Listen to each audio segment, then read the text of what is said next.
오늘 비가 오네요. 비가 오니까 좀 불편함이 있는데 근데 필요하잖아요, 그죠? 비가 오는 게 필요하다는 생각도 들고 그래서 우리의 삶에 좀 어려움과 이렇게 좀 불필요하다고 생각됐던 그것이 사실은 필요할 때가 많이 있거든요. 그래서 그래 맞아 이런 것도 그냥 잘 감수해야지 불편해하면서 하기보다는 이거 잘 감수하는 것도 필요하겠다라는 생각이 들더라고요. 자, 우리 어제 말씀해 보니까 어제는 가룟 유다가 예수님을 박차고 나가버리지 않습니까? 예수님이 나를 버릴 자가 있다 그러면서 그가 누굽니까? 내가 지금 떡을 이렇게 적셔서 주는 그가 그니라 그랬는데 이제 가룟 유다에게 주니까 가룟 유다가 그걸 받고 아예 지목한 거 아니에요, 그죠? 네가 나를, 그 전까지는 사실은 가룟 유다라고 하진 않고요. 그렇게 속일 자가 있다, 나를 버릴 자가 있다는 거 계속 경고하듯이 또 가룟 유다가 들을 수 있도록 했겠죠. 근데 결국 이제 박차고 나가버리는, 그리고 끝내 돌아오지 않는 가룟 유다의 모습을 우리가 봤습니다. 이제 분위기가요, 그 앞에 세족시까지는 굉장히 좋았잖아요. 근데 이런 일이 일어나면서 분위기가 점점점 어수선해지고, 그리고 사실은 지금 대화를 이렇게 보니까 예수님이 어딘가 가신다, 너희는 따라올 수 없다, 베드로는 가겠다, 넌 못 따라올 것이다, 막 이렇게 하면서 지금 뭔가 예수님이 멀리 어떤 큰 헤어짐의 사건이 일어날 것을 이렇게 보여주고 있는데, 사실은 그날 예수님은 잡히게 되죠. 잡히게 되고 이제 곧 십자가에 돌아가시게 되는 그 말판의 이야기들을 우리가 지금 보고 있는 것입니다. 자, 가룟 유다는 예수님의 제자였잖아요. 예수님의 제자였지만 결국 12제자 중에서 한 명은 떨어져 나가게 되는 그 이해를 우리가 알고 있는데, 어제 보니까 27절에 보시면, 여러분 한번 앞에 잠깐 한 절 보실래요? 27절에 보시면 그런 말을 했어요. 조각을 받은 후 곧 사탄이 그 속에 들어간지라. 이에 예수께서 유다에게 이르시되 이렇게 말씀하세요. 네가 하는 일을 속히 하라, 이렇게 하세요. 그러니까 마치 주님께서 그렇게 하라고 말씀하신 것처럼 느껴지지만, 이걸 직역하면 이런 말이더라고요. 그런 말이 아니라 네가 하고 있는 일을 속히 하라, 이런 말이더라고요. 그러니까 이게 무슨 말이냐면, 이미 가룟 유다는 예수님을 배반할 마음으로 돌아섰다는 것을 말하는 거예요. 이미. 그러니까 떡을 주면서 이제 해라 뭐 이렇게 한 것이 아니라 이미 네가 하고 있는 일, 오래전부터 품고 있었던 그 일이 있었다는 거예요. 배반하고자 하는 마음이 가룟 유다에게 있었다는 거예요. 몸은 예수님과 늘 함께하고 있었거든요. 그런데 마음은 예수님께 있지 않았던 거예요. 몸은 예수님께 가까이 있었지만 마음은 세상의 권력, 세상의 어떤 돈, 어떤 잘됨, 세상의 어떤 영광, 여기에 마음이 이렇게 쏠려 있었다는 것을 보여주는 것이죠. 오래전부터 품고 있었던 거예요. 마귀가 준 마음을. 가룟 유다는 그 마음을 품고 살았던 거예요. 예수님과 함께 하면서도 그 마음은 예수님께로 향하지 않았어요. 마귀가 가지고 있는 그 마음을 품고 있었어요. 결국 그 마귀가 준 그 마음을 따라서 가죠. 그래서 예수님을 배반하고 또 예수님을 십자가에 못 박을 자들에게로 가죠. 그런 가룟 유다의 모습을 우리가 보게 됩니다. 자, 이런 상황 속에서 가룟 유다는 이제 예수님을 떠나서 어디로 가는 거예요? 예수님의 팔자들에게, 예수님이 십자가에 못 박아 줄 자들에게 가는 거죠. 그 일을 하는 동안에 그 과정 속에서 예수님은 어떤 말씀을 하시냐면, 오늘 31절에 보니까 이런 말씀을 하세요. 그가 나간 후에 예수께서 이르시되 지금 인자가 영광을 받았고 하나님도 인자로 말미암아 영광을 받으셨도다. 그가 나간 후에, 그가 누굽니까? 가룟 유다죠. 예. 가룟 유다가 지금 뭐하러 나간 거죠? 예수님의 팔로 나갔단 말이에요. 그런 상황 속에서 그 나간 후에 이 일에 대해서 예수님 말씀하시기를 지금 인자가 영광을 받았다고 그랬어요. 지금 가룟 유다는 예수님을 배반했잖아요. 자신의 제자 중에 자신을 배반받는 일을 당했단 말이에요. 그리고 이제 팔려가게 될 것이란 말이에요. 그것도 제자로 인해서.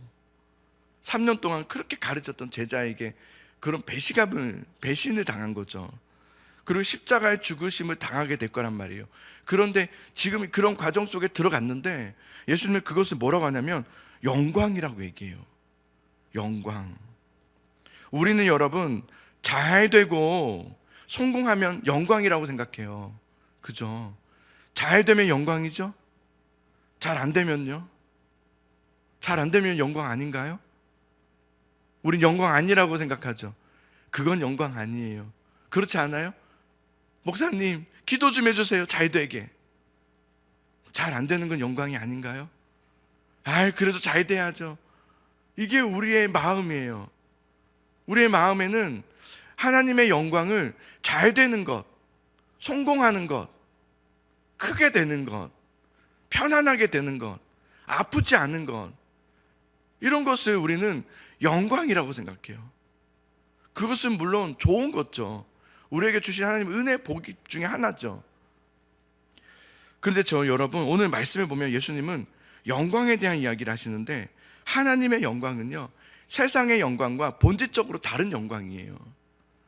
이것에 대한 우리가 이해만 가져도 우리의 삶을 좀 더 바르게 볼 수 있는 눈을 가질 수 있을 것 같아요. 나는 지금 어렵습니까? 나는 지금 잘 안 됩니까? 그럼 나는 하나님이 안 도와주시는 영광 가운데 없는 것일까요? 하나님의 영광이 여러분 우리가 잘 되고 우리가 성공하고 그래야지만 하나님께 영광 받으시는 게 아니더라고요. 저도 예전에는 그런 생각했어요. 학생 때 이럴 때는 우리가 내 친구들이 많이 그러더라고요. 유성아 나 다음 주부터 교회 못 나와. 그래서 나 이제 고3이라 학원도 가야 되고 나 좋은 대학 가고 나면 그러고 올게. 그러면 그게 영광일 거라 생각하는 거예요. 그래도 괜찮다고 생각하는 거예요. 왜냐하면 내가 좋은 대학교 갔다 오니까 그 합격증 받아오면 그래도 하나님이. 근데 실제로 교회는 그걸 보면서 기뻐하더라고요. 희한하더라고요. 교회도 안 다니고 막 그랬는데 좋은 합격증 두고 오면 잘했다고 막 박수 쳐줘요. 그게 잘한 게 아니라 돌아온 게 잘한 건데 그게 아니라 잘했다는 거예요. 좋은 합격증을 받아왔다는 거예요. 우리는 그렇게 할 때가 있는 거죠. 하나님 내가 이렇게 되면 할게요. 하나님께서 나에게 이것을 이루어 주신다면 헌신할게요. 그런 기도를 종종 하잖아요. 주님 도와주시면 잘 되게 해주시면 영광이니까 그때는 내가 기쁨으로 할게요. 이렇게 우리는 기도를 할 때가 있는 것은 우리가 하나님의 영광을 잘못 이해하고 있기 때문이라고 생각이 들어요. 하나님의 영광이 여러분 그런 것이 아니더라고요. 하나님의 영광은 언제 드러나는지 아십니까? 하나님의 사랑과 하나님의 지혜와 하나님의 능력과 성품이 드러나게 할 때, 그럴 때 그걸 보면서 하나님은 영광스러워 하시더라고요. 그리고 우리가 하나님 말씀에 순종할 때 어려움 중에 있고 아픔 중에 있고 막힘 중에 있어도 인상을 찌푸리면서 안 된다고 막 숨어버리고 그런 것이 아니라 안 되고 누가 봐도 저렇게 열심히 예수님 믿고 예수님을 정말 진심으로 사랑하지만 왜 저렇게 안 될까라는 말들을 들을 거예요. 사람들이니까. 믿음의 사람들이 아닌 사람들은 그런 얘기를 할 거란 말이에요. 그런 얘기 들으면 속상하죠. 교회 아니라고 해서 다 믿음의 사람이 아니니까. 그렇지만 그는 그게 아닌 걸 아니까. 잘 되는 것이 하나님께 영광이 그런 게 아닌 거 아니까. 하나님 말씀에 그럼에도 불구하고 꿋꿋하게 순종하면서 그 말씀을 드러낼 때 하나님은 그것을 하나님은 영광을 받으시고요. 또 우리를 존귀하게 하시며 우리도 영광을 받게 하시더라고요. 그게 하나님의 영광이더라고요. 그리고 여러분 하나님은요 이걸 아셔야 돼요. 하나님은 모든 일에 영광을 받으세요. 제가 그런 말씀이 생각났어요. 모든 것에 합력하여 선을 이루느니라. 이게 또 그런 말이겠다는 생각도 들었어요. 모든 일에는 잘 되는 일도 있고 안 되는 일도 있고 우리 인생은 그렇단 말이에요. 그죠? 큰 일, 작은 일, 별의별 일 다 있단 말이에요. 그런데 그 모든 것이 다 하나님은 그런 곳에서도 영광을 받으신 하나님이더라고요. 우리는 안 됐으니까 영광 못 받으실 거라 생각해요. 그죠? 내가 잘 안 되고 있으니 영광 안 받으실 것 같아. 내가 잘 돼야 하나님께 영광 받으시지. 근데 하나님은 그렇지 않으세요. 하나님은 우리가 잘 되지 않는다고 해서 영광을 못 받으시고 있고, 너가 잘 돼야 내가 영광 받지, 이런 분이 아니라 하나님이 영광 그 자체이심을 믿으시기 바랍니다. 하나님이 영광 그 자체이심을 믿으시기 바랍니다. 하나님이 영광 그 자체이세요. 하나님은 그냥 영광이세요. 우리가 잘 되든 못 되든 그건 우리의 편에서 생각하는 것들이지, 하나님께는 그 모든 것이 다 합력하여 선이 된다고 했어요. 선이 된다고. 자, 33절의 말씀을 우리 같이 한번 볼게요. 자, 33절의 말씀을 같이 한번 읽어볼까요? 시작. 작은 자들아, 내가 아직 잠시 너희와 함께 있겠노라. 너희가 나를 찾을 것이나 일찍이 내가 유대인들에게 너희는 내가 가는 곳에 올 수 없다고 말한 것과 같이 지금 너희에게도 이르노라. 예수님은 이제 제자들과 작별의 인사를 하기 시작하세요. 그런데 지금 내가 너희와 함께 오랫동안 있을 수가 없고 나는 이제 곧 떠날 것이다. 오늘 밤이면 예수님은 잡히실 것이거든요. 그리고 내일이면요, 내일 종호가 되면 예수님이 십자가에 달리실 것이거든요. 그리고 내일 달리시고 그리고 3시가 되면은 돌아가실 것이거든요. 그때 예수님은 하나님이 계신 곳으로 가실 거예요. 그러면서 예수님은 평소 나를 그렇게 믿지 않고 따르지 않던 유대인들, 이 지도자들을 말해요. 유대인들은 내가 가는 곳에 따라올 수 없을 것이라고 나는 이미 말했다 그랬어요. 이게 무슨 말이냐면요, 그러나 너희들은 다르다는 거예요. 제자들은 다르다는 얘기를 하는 거예요. 제자들은 다르다. 예수님을 믿었고 예수님을 따르며 예수님 앞에 거듭났던 자들은 주님께서 예비하신 그 거처에 인도함을 받게 될 것이에요. 이것으로 여러분, 제자들은 가룟유다를 보았죠. 예수님을 떠나는, 자기 영광을 위해서 예수님을 떠나는 그것을 봤어요.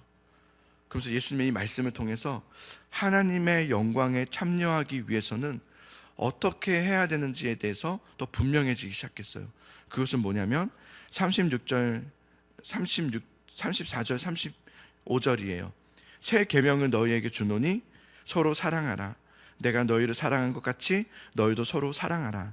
너희가 서로 사랑하면 이로써 모든 사람이 너희가 내 제자인 줄 알리라. 아멘. 이것이에요. 예수님은 하나님의 영광에 참여하는 것은 바로 너희가 서로 사랑하는 것이다, 이렇게 말씀하셨어요. 누군가를 사랑한다는 것 어려운 거 아니에요. 그런데 어려울 때가 있어요. 미운 사람 있죠. 나에게 쓴소리를 하고 나한테 상처 주는 말을 하고, 그죠? 그런 사람들에게는 사랑한다는 것이 너무 어려워요. 쉽지가 않아요. 어떻게 하면 그 사람을 사랑할 수 있을까요? 비기도 싫은 그 사람을, 그죠? 쳐다도 안 보고 싶죠. 그런 사람을 어떻게 하면 사랑할 수 있을까요? 예수님의 그 사랑이 내 안에 가득할 때, 예수님이 내 안에 거할 때, 우리 주님은 우리에게 선한 목자라고 그랬잖아요. 그죠? 우리 선한 목자다 그랬어요. 우리는 양이라고 그랬단 말이에요. 제가 가만히 곰곰이 생각해 봤어요. 양들은요, 목자가 없으면 못 살아요. 그죠? 양들은 목자가 지켜줘야 돼요. 왜냐면 양들은요, 시야가 그렇게 좋지 않대요. 그렇죠? 이리떼가 저 멀리서 와도 안 보여요. 그냥 앞에 있는 그냥 풀만 보이는 거예요. 풀 뜯어 먹느라고 이리떼가 와도 모른대요. 그래서 멀리 볼 수 있는 목자들이 필요한 거죠. 그리고 지팡이와 막대기가 필요하죠. 그런데 여러분, 주님이 우리의 선한 목자가 되셨다는 것은 뭐냐면 예수님이 우리 안에 들어오신 거예요. 우리 안에 그냥 곁에서 지켜주시는 정도가 아니라 내 안에 들어와 주신 거죠. 예수님이 우리 안에 거할 때 우리는 어떤 마음이 드냐면, 나 같은 사람을 예수님이 사랑하셨다는 그 사랑을 우리 깨닫게 돼요. 맞아요. 내가 누군가를 미워하는 사람을 사랑한다는 것은 우리의 결단으로는 되지 않아요. 내가 그 사람 사랑해야지 한다고 해서 사랑되지 않아요. 그런 각오를 했다가 보면 또 화가 나요.